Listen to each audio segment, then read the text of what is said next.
should talk about Birdman. It's not a true like one take, and they don't edit it to make it look like a one take, but they edit it to make it feel like it's a one take. It's flowing from beginning to end. There is nothing that you can cut out of the film and make it feel like a cohesive film. Like it was shot specifically to be the way that it is. They basically had to have edited the film beforehand to know, like, these are the scenes that we want. This is everything that we want in the film.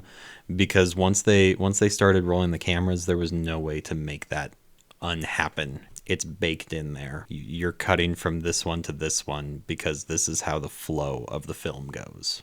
The concept alone beckons to that kind of story being told in a seemingly cohesive one take, because it is this one man's journey, and you're literally going backstage, center stage, backstage, out the door, back in the door. So I think the execution on a cinematography standpoint is as good as it could be.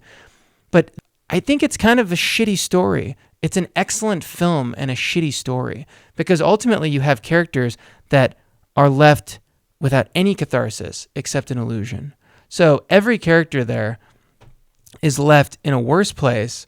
One is dead, and the other one, at best, Emma Stone, his daughter, who just witnessed the father fall to his death, which, by the way, makes no fucking sense, because if this man just finally did achieve what he sought to do, and he got his family back, it's the last fucking moment he'd kill himself. It's the same issue I have with that shitty Star is Born. Suicide does happen, sadly, every day, and you should write that into scripts when it's natural.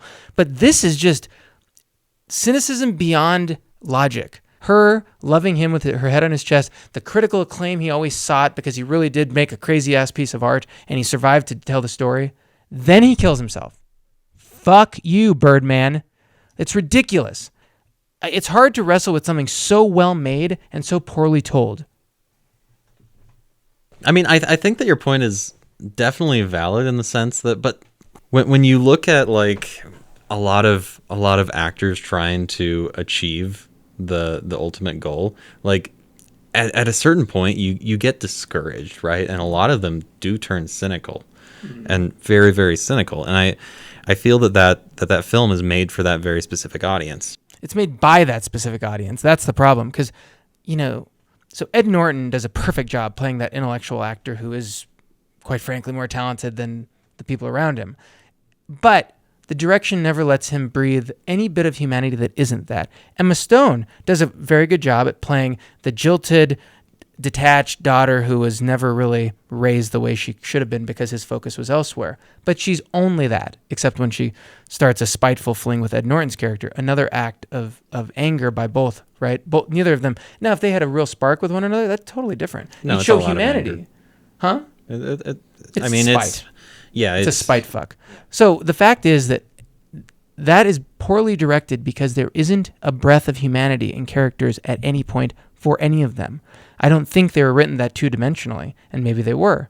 But the fact is you have to show that this is a real person who's feeling this in this moment at her height when she's monologuing. And he's feeling this when he's monologuing.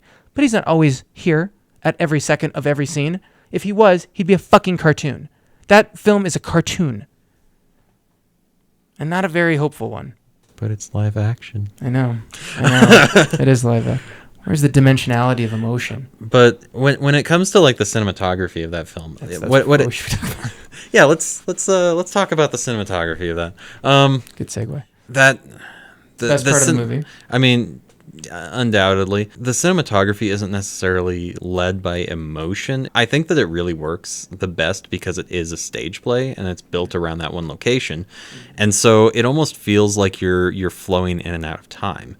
And I think that the film works especially well because it is just that one location, right? And it's really not trying to be, like we're jumping through different time periods or we're going through different locations, and trying to cut together lots of things. It's just a simple story of people doing their things, and it's just following them. And I think that that's when a one take can really be successful, because they don't really like stop. When the camera is moving through the scenes, it's like they're following action, and the actors in this theater are just like constantly moving, going from place to place. It's a theater that's in operation, so they're they've got to get to their marks, they've got to do their stuff. You're able to kind of like follow that momentum of them doing that, because actors are very, very motivated people, and I think that also kind of helps. You understand the world more because of the pacing of the camera movement and the pacing of the actors and everything like that. It's rare that the camera stops to just like linger on something, you know?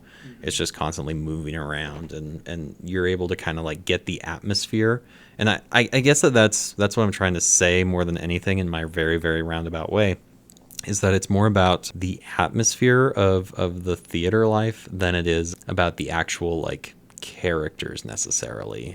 And so I think that's why the cinematography works so well in that film.